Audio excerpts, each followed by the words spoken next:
Bonjour à toutes et tous.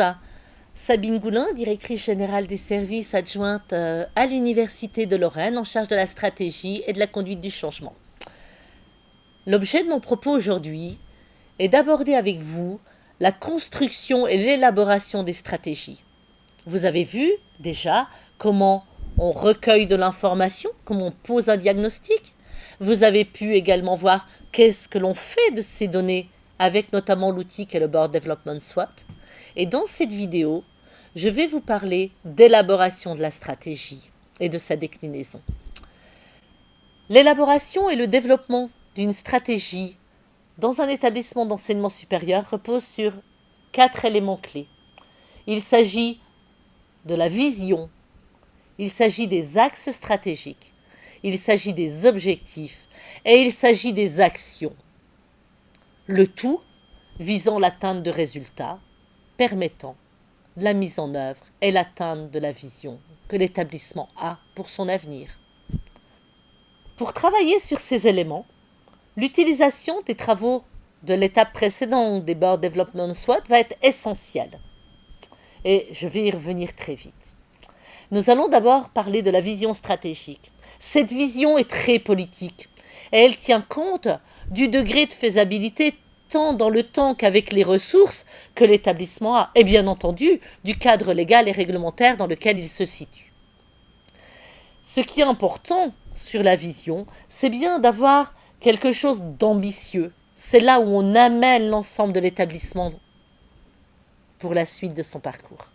Les axes stratégiques, eux, sont élaborés à moyen terme ou long terme. Ils vont permettre de mettre en relation et en cohérence les missions et activités de l'université.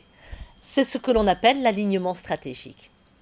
Ces axes stratégiques vont concerner, par exemple, la mise en œuvre d'une stratégie de recherche dans l'établissement, la mise en œuvre d'une orientation internationale pour l'université ou l'établissement concerné.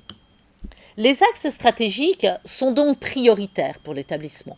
Ils portent ses enjeux et ses priorités. Ils ont été définis de plusieurs manières, aussi bien par la vision que les dirigeants ont de l'établissement, mais également les orientations nationales potentielles pour les établissements d'enseignement supérieur, mais également aussi le travail fait précédemment dans les étapes d'analyse et les éléments clés qu'ils ont pu mettre en œuvre et rendre visibles.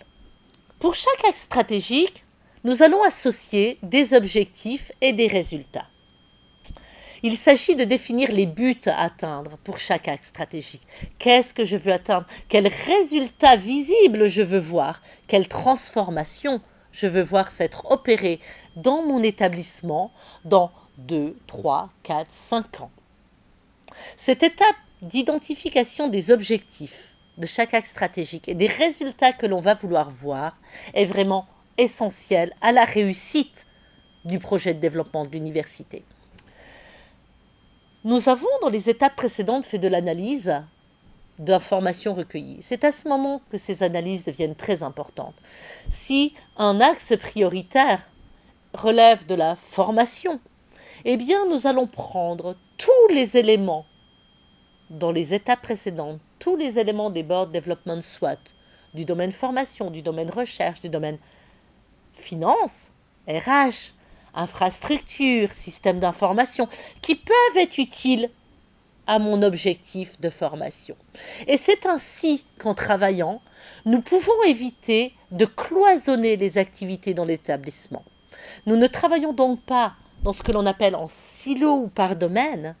Pour mener une stratégie, il convient d'avoir une dimension transversale qui va permettre à l'ensemble des acteurs de l'établissement de contribuer à la réalisation de l'activité et de l'objectif voulu. Cette étape où nous allons intégrer les résultats d'analyse des Board Development SWOT pour les intégrer aux objectifs à atteindre pour mettre en œuvre le projet stratégique de l'université ou de l'établissement, nécessite bien entendu une vigilance importante pour être en cohérence avec la vision. Nous devons toujours avoir une cohérence, vision, axe stratégique, objectif, résultat.